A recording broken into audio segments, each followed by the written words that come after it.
자, 여러분 안녕하세요. 오늘의 한자어 250번째 시간입니다.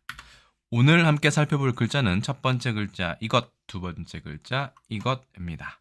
자, 어떻게 읽고 과연 어떤 뜻을 가지고 있을까요? 둘 다 사람 인이 들어가 있죠? 자, 도금과 그다음에 간단한 뜻 먼저 알아보고 시작하겠습니다. 자, 일단 이 글자는 우리가 괴뢰라고 부르고요. 뜻은 꼭두각시 인형, 허수아비 이런 정도로 해석하면 될 것 같습니다. 예전에 그 괴뢰희라고 뒤에 말씀드리겠지만 꼭두각시 노름, 인형극 같은 것을 말할 때 괴뢰희라고 얘기했는데 거기에 괴뢰입니다. 발음도 어렵고 그리고 모양도 상당히 특이하게 생겼습니다. 자, 그러면 앞에 있는 글자 괴, 뒤에 있는 글자 뢰, 앞에는 장음이네요. 한 글자씩 한번 따져보도록 하겠습니다. 첫 번째 글자는 귀신 귀자가 먼저 눈에 띕니다. 그래서 이 글자는 2급 배정 한자 허수아비 괴자입니다. 앞에 글자가 장음이네요. 자, 그래서 설문해 보시면 이게 큰 것이다. 위대하다 하기보다는 사람이 큰 것을 얘기합니다. 그 다음에 사람인의 뜻을 따르고 그 다음에 귀신 귀자는 여기서는 소리를 나타낸다. 형성자로 보면 딱 좋을 것 같습니다. 그리고 광하에 보면 이 괴라는 것은 그 성한 것이다. 뭔가 이렇게 많은 것이다. 많고 크고 이런 것을 의미하는 모양이에요. 그 다음에 또 어떤 주에 보면 이 괴는 크다의 뜻이다. 성대하다. 이런 뜻을 가지고 있다고 보시면 될 것 같아요.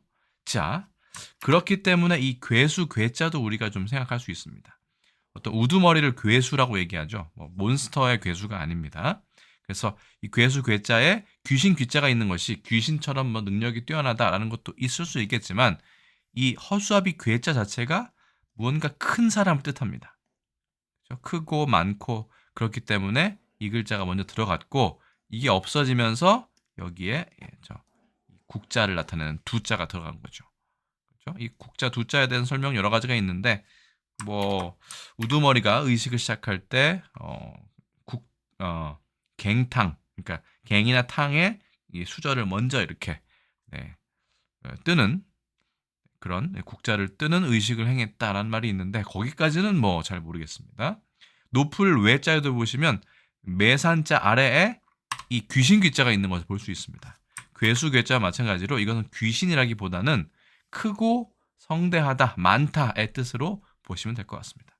크고 산이 있고 산이 크니까 높을 외자가 되는 것이겠죠. 그럼 그 안에 있는 귀신 귀자는 이렇게 생겼습니다. 자, 이 어떤 그 가면 같은 걸 쓴 사람이 진짜 귀신인지는 모르겠지만 귀신의 역할을 하는 것이죠. 무당을 생각하시면 여기에 이렇게 점점점 되어 있는 것은 만화에서 이렇게 흔들흔들하는 그런 표시라고 보셔도 될 것 같습니다. 좀 무섭죠. 흔들흔들 이렇게 막 머리를 막 고개를 흔들면서 어떤 빙의 된 그런 모습을 본다고 생각해도 될 것 같습니다. 그래서 여기에 있는 것이 나중에 여기에 들어갈 수도 있고요. 이거는 도깨비불 같은 거일 수도 있습니다. 어쨌든 귀신 귀자, 마귀 마자, 매혹할 매자에도 보면 이 귀신 귀자가 들어가 있죠. 그래서 허수아비 괴자는 당연히 귀신을 뜻하는 사람도 그런 것도 있겠지만 사람을 닮은 귀신 있겠지만 여기서는 뭐라 그럴까요? 어떤 크게 사람보다 더 크게 생긴 그런 허수아비 같은 것을 얘기합니다. 자, 넘어가겠습니다. 그래서 허수아비 괴자 보았고요. 그 다음 글자는 꼭두각시 뢰자입니다. 사실은 꼭두각시도 뒤에 설명드리겠지만 꼭두라는 말이 중국어에서 그렇죠? 한자에서 왔다라고 하는 설명이 사전에 있습니다만 그건 뒤에 설명드리기로 하고 각시는 여기서는 그 새색시 할 때 그 각시를 보면 될 것 같습니다. 그렇죠? 자, 허신의 설문회자는 조금 특이합니다. 무언가 썩어 있는 모습을 그린 것이다. 패한 모습, 힘이 없는 모습이라고 봐도 될 것 같아요. 뭔가 이렇게 무너진 모습 같은 것을 그린 것이다. 그리고 사람인의 뜻을 따르고 여기 있는 이 글자가 밭갈피 뢰자입니다. 밭갈피라는 것은 밭 이 사이사이를 뜻합니다. 경계 같은 것을. 그래서 밭갈피 뢰자는 음을 나타낸다. 역시 앞에 있는 허수아비 괴자와 마찬가지로 허시는 이것을 네, 형성자로 보았습니다. 그러면 가장 깔끔하죠. 이거는 사람 모양이고 이것은 다른 뜻이 없고 그냥 음만 나타낸다라고 하면 되지만 굳이 이제 따져보면 이렇게 되죠. 네. 이 글자 같은 경우는 밭이 여러 개 있는 거죠. 거기 사이에 네, 밭과 밭 사이에 네, 그렇죠? 까치나 아니면 참새를 쫓기 위해서 허수아비를 이렇게 크게 세우는 거죠. 사람보다 많이 좀 크게 좀 세워야 네, 새들이 좀 무서워하겠죠. 사람 크기와 똑같이 해도 되지만 그래서 논밭 사이에 있는 이게 뭔가 문드러지고 썩어서 힘이 없는 모양으로 보셔도 됩니다. 그래서 힘 없는 이 있는 사람 뭔가 축 늘어져 있죠. 네, 그렇기 때문에 꼭두각시 인형극에서도 사실은 원래 축 늘어져 있지만 이거를 실로 당기면 아니면 무슨 기구로 당기면 얘가 탁 이렇게 기운을 차리는 것처럼 보이죠. 그렇기 때문에 꼭두각시 뇌는 원래는 힘이 없이 밭 사이에 서 있는 허수아비를 나타낼 수도 있겠다라는 생각이 들었습니다. 여러분 생각 어떠십니까? 그래서 이 갈피 뇌자는 보르 루자에도 들어가 있고 이거는 흙이 쌓여 있는 것이죠. 가둘 류자나 루자도 됩니다. 이거 연루되다, 그죠? 피로가 쌓이다 할 때 누자에도 이 글자와 이 글자가 서로 통하는데요. 어쨌든 쌓여 있는 것. 우레 뇌자에도 들어가죠. 지금은 그냥 밭 전자 하나만 쓰는 이런 글자입니다. 어쨌든 두 글자가 결합이 돼서 허수아비나 꼭두각시를 이야기한다. 그래서 첫 번째 글자 허수아비 괴자고요. 장음입니다. 두 번째 글자 꼭두각시 뇌자입니다. 그래서 괴나 뇌나 다 비슷한 뜻을 가지고 있다라고 보시면 됩니다. 첫 번째 괴자를 잠깐 써볼까요? 하나, 둘, 셋, 넷, 다섯, 여섯, 일곱, 여덟, 아홉, 열, 열하나, 열둘 이렇게 되고요. 자, 뇌자 써보겠습니다. 이것도 간단하긴 하죠. 하나, 둘, 세 번 맞습니다. 자, 셋, 넷, 다섯, 여섯, 일곱, 여덟, 아홉, 열, 열하나, 열둘, 열셋, 열넷, 열다섯, 열여섯, 열일곱, 17획이 돼서 괴뢰가 됩니다. 보통 우리가 괴뢰라고 얘기할 때는 그냥 괴뢰라고 쓰는 경우 별로 없고 보통 괴뢰 정권이라고 해서 보통 우리는 북한을 지칭하는 어떻게 보면 공격적인 말투인 거죠. 인민들은 그 꼭두각시 정권, 정당성이 부여되지 않은 정권에 의해서 고통을 받고 있다라고 하는 어떤 사상적인 그런 표현을 괴뢰라는 표현을 써서 사용했던 것으로 보입니다.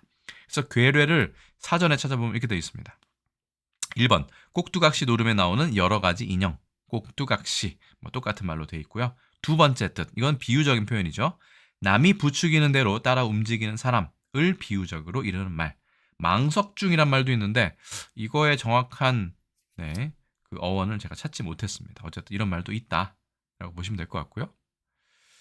괴뢰희라는 게 있습니다. 이 희라는 거는 연극을 얘기하죠. 그래서 꼭두각시 노름을 얘기합니다. 그래서 연기 용어로 우리나라 민속 인형극 홍동지, 박첨지 따위의 여러 가지 인형을 무대 위에 번갈아 내세우며 무대 뒤에서 조종하고 인형의 동작에 맞추어 조종자가 말을 한다. 꼭두각시 노름을 한자어로 괴뢰희라고 얘기한다. 그래서 홍동지와 박첨지 같은 경우는 이렇게 생겼습니다. 자, 여기 이제 끈이나 무엇이 달려가지고 그렇죠? 이렇게 팔과 다리가 정말 움직이는 것처럼 이렇게 그렇죠? 조종하는 손에 따라서 얘가 움직이게 되죠. 홍동지, 박첨지. 자, 넘어가겠습니다. 그래서 꼭두각시라는 말은 괴뢰의 다른 말인데 이것도 보시면 꼭두각시 노름에 나오는 여러 가지 인형, 곽독이라는 말이 있습니다. 그래서 곽독각시에서 곽독이 나왔다. 라는 말이 있습니다. 남이 부추기는 대로 움직이는 사람, 망석중 똑같네요. 꼭두각시나 괴뢰나 꼭두각시나 비슷한 뜻으로 사전에 나와 있습니다. 대신 꼭두각시가 곽독에서 왔다는 말은 다음 기회에 한번 설명을 다시 드려보도록 할 텐데 말 그대로 보면 곽시성을 가진 어떤 대머리라는 어떤 역할인 것 같아요. 중국에서 왔을 확률이 매우 큽니다. 그래서 곽독이라고 하면 이 독자가 대머리 독자죠. 그래서 꾸어투라고 하고 중국에서도 이런 말을 예전에 썼지만 지금 많이 쓰고 있지 않은 것 같습니다. 그래서 고대 괴뢰 나오는 사람에 대한 그 인물에 대한 속칭이다. 그래서 곽랑이라고도 한다.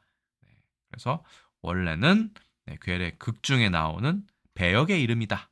그렇죠? 그다음에 이 나무 인형 목우라고 하죠. 그렇죠? 꼭두각시 인형을 지칭하기도 한다. 그래서 곽독각시가 꼭두각시가 되었다라는 말이 큽니다. 각시라는 말은 우리 새색시에서 왔을 가능성이 매우 큰데요. 새색시 같은 경우는 좀 슬프지만 예전의 새색시 말한 겁니다. 시어머니나 누구의 말에 의해 좀 순종해서 따라야 했죠. 그렇기 때문에 각시가 여기 들어오지 않았나 싶습니다. 실제로 인형극에 보면 각시가 나오면 각시는 보통 이렇게 뭐라 그럴까요? 그 고생을 하는 그런 역할로 많이 나오죠. 자, 그래서 괴뢰라는 표현을 조선왕조실록에 찾아보면 원문에 17건이 나오는 걸 봐서는 예전부터 괴뢰라는 표현을 쓰고 있다. 상당히 발음이 어렵죠. 괴뢰. 네. 그래서 보시면 다음과 같은 두 가지 그 신문 기사를 검색할 수 있었습니다. 첫 번째 것은 25년, 두 번째 기사는 1961년 기사입니다. 첫 번째 적로의 괴뢰이다 이렇게 아주 뭐 어떻게 보면 상당히 자극적인 표현이 쓰였는데요. 그래서 적로라는 거는 붉은 러시아, 그렇죠? 적화된 빨갱이 이런 뜻으로 보시면 됩니다. 그래서 러시아를 예전에 로서아라고 얘기를 했죠. 아니면 중국처럼 아라사라고 얘기했는데 특히 우리는 로시아라고 더 많이 표현을 했던 것 같습니다. 자, 그래서 괴뢰이다라는 거는 예전에 러시아를 비난하는 그 말일 겁니다. 그 다음에 괴뢰, 우리 경비정의 포격 이렇게 되어 있네요. 그래서 괴뢰라는 표현은 여기서는 북한 괴뢰 정권, 공산당 괴뢰 정권을 뜻한다라고 보시면 되겠습니다. 인명피해 무, 정전위서, 항의키로 이렇게 되어 있네요. 괴뢰라는 표현, 주로 정치적인 목적으로 최근에는 많이 사용된 것을 알 수 있습니다. 그래서 괴뢰 정권, 괴뢰 국가 이런 말을 많이 쓰죠. 자, 그래서 괴뢰라는 표현, 한중일 삼국은 어떻게 표현하는지 보겠습니다. 중국은 일단은 그대로 쓰고 있습니다. 괴뢰 해서 괴뢰라는 표현 쓰고 있고요. 아까 말씀드린 것처럼 나무 인형, 무어라는 말도 있고요. 그다음에 우리말하고 똑같이 괴뢰 정권이란 말을 그대로 씁니다. 괴뢰 정권 해서 괴뢰 정권이란 말 그대로 쓰고 있고요. 물론 북한이나 예전 중국, 러시아에서는 우리 남한을 괴뢰 정권이라고 얘기했고 우리 같은 경우는 북한이나 러시아, 중공을 괴뢰 정권이라고 서로 괴뢰 정권이라고 얘기를 했죠. 그 정통성을 서로 인정하지 않았던 그런 시기가 있었습니다. 자, 그 다음에 일본에서는 똑같이 역시 가이라이라고 해서 괴뢰라고 표현을 씁니다. 결국은 한국, 중국, 일본 모두 완전히 똑같은 단어이고 발음도 비슷하게 괴뢰, 괴레이, 그 다음에 가이라이라고 쓰는 것을 알 수 있습니다. 오랜만에 한중일 삼국이 완벽하게 일치하는 허수아비, 꼭두각시 이런 뜻으로 쓰이고 있는 걸 알 수 있습니다. 영어로 보면 puppet이나 dummy가 있는데 puppet 같은 경우는 영어의 그 소녀를 뜻하는 girl이나 doll 정도로 라틴어에서 왔다고 볼 수 있고요. dummy 같은 경우는 우리가 벙어리를 dumb이라고 얘기하죠. 그것의 어떤 벙어리 같은 사람을 뜻하는 M과 Y가 붙었다라고 볼 수 있을 것 같습니다. 자, 그래서 괴뢰라는 말, 한중일 삼국 영어까지 알아보았고요. 그래서 오늘의 한자어 250번째 시간에는 허수아비 괴자, 꼭두각시 뢰자가 합쳐진 괴뢰에 대해서 알아보았습니다. 오늘 컨텐츠는 어떠셨는지 모르겠습니다. 보통 우리가 이거 정치적인, 이념적인 용어를 많이 쓰기 때문에 무언가 좀 거부감이 있고 좀 무시무시한 느낌이 좀 들긴 합니다만 실제로는 그런 것과 전혀 관계없이 순수히 인형극에 나오는 인형이나 아니면 허수아비를 뜻했다라고 보시면 것이 원래 뜻이었다라는 것을 파악하시면 좋을 것 같습니다. 자, 오늘 컨텐츠는 여기까지 설명드리고요. 저는 또 다음에 다른 컨텐츠에서 인사드리겠습니다. 여러분 안녕히 계세요.